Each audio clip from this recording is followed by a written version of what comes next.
Hello, everyone. I'm trying something new here. I'm trying to do more of a unedited video of me just working and talking about something. And today, while I was working, I was thinking about what does it take to be a successful storyboard artist. And in this specific case, I used to think that successful meant working on big movies, but now that I'm older and I had kids and I have family, I also redefine successful as being always able to work, having like a consistent flow of work and hitting deadlines and not burning out and and being appreciated in the field. Um, and So I'm currently on a 4 weeks preschool show, 4 weeks as in 4 weeks cycle for storyboarding. And in the last few days, I felt a bit stuck in a rut, right? Like I felt like I was dragging my feet toward the deadline and I wasn't as, the storyboard didn't came as easy to me. Not even the storyboard, more like sitting down and starting the work. And I thought what's important um, to understand if you are starting to work in this business is that those days usually are not even um, felt like your director, your supervisor won't be able to tell that you had a rut day or rut, a couple days where you were stuck in a rut, right? And that's really important because like in that moment, you will feel like your episode is about to collapse. But the more experience you have, the more you know that it won't matter as long as you keep pushing through, right? Um, and I did experience in my career, especially as a supervisor, moments where some people didn't even deliver the episode and just disappear pretty much, or left the show halfway through an episode, right?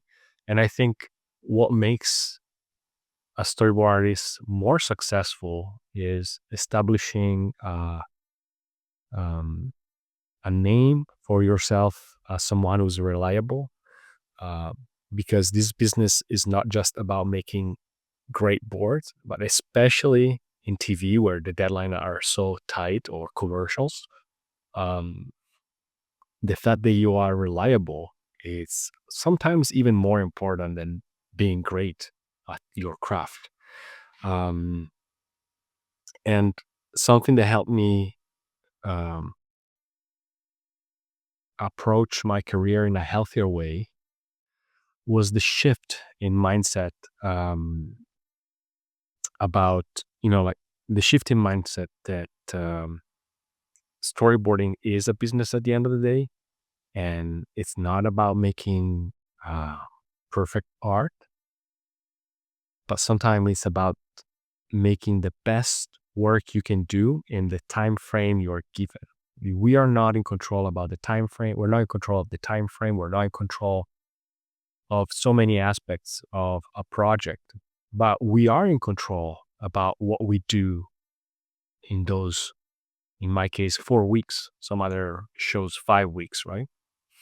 So the moment you shift your mindset from doing the best work possible to doing the best work possible in the time frame you're given, suddenly uh, you're gonna have, like, I feel you're gonna have a longer career, a healthier career.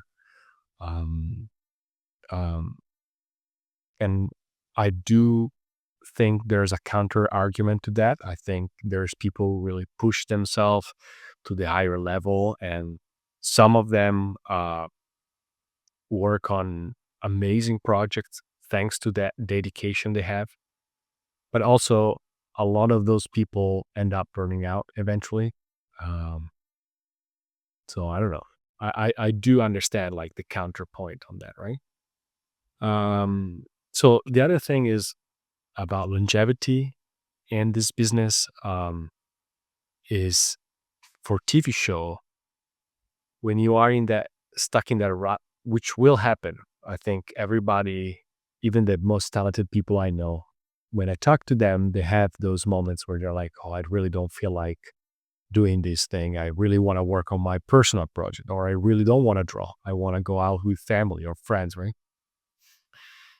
Um, when you face that rut, uh, what works for me, especially in TV shows, is once I have my rough done and I know how many shots I have, I make it a game. Like to me, it's a number game, right? I have 138 shots and I have 10 days, right? So I'm like, okay, I need to hit 11 shots per day. And if I can make more, if I can do more, that's great, right? And the moment, um, the moment I'm in a rut, the moment I cannot push myself to draw another line, and there's like, I don't know, like there's a shot with like five characters, and they're like running, and camera is moving. I don't know. That day where I don't feel like sitting down and tackling that shot, I take a close up of some character talking, and I finish those panels. And then I take a close up of a hand picking up an object, and I finish that panel. And now I have two scenes done. And then I have three, and then four. And then if I'm feeling better, I do like more complex scene. If that day is an awful day, I just try to do as many of those like easier scenes just to get through my X number of shots for the day, right? And that really, um, and that really helped me go through and overcome a lot of those moments where I'm stuck, and helps me being known as a reliable artist, because at the end of the day, I always deliver what I promise. And as I was saying before, oftentimes when you're struggling with an episode, oftentimes at the end of the day, director or supervisor won't notice that much of a difference. I notice, at least for myself, most of those struggle is within me. But when I'm finished with an episode, most of the episode is done at pretty much the same quality level I usually do. Um, so yeah, like I think to be successful in this business, it's really a lot about mindset, and shifting that mindset to understand that we do not control everything. We control almost nothing in the process. And unless you're like a great story artist to a certain level, you probably don't control the script. You don't control the schedule. You can only control your own work in those hours where you're working. If you have 4 weeks for an episode, you only control those 4 weeks.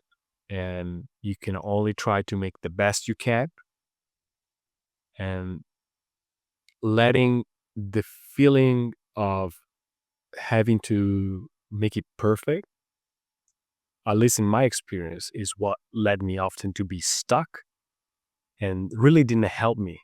And in the long run, letting go of perfectionism and seeing some of those projects more as a business transaction where I'm trying to give the best of my knowledge and craft to deliver the best episode, that's what helped me move through and be reliable and delivering good quality and finding consistent work. And most of my work was because someone saw my work on other episode, on other shows, or because someone who I worked with recommend my name. So I think that speaks to having a successful career for the most part. Um, and then again, there are other way you can define successful. The kind of show you work on, that definitely also is a kind of success. But I feel for the majority of story artists, even having a fruitful career where you make a living, where your family can count on you at the end of the month. That is also very important and very a very good way to define success.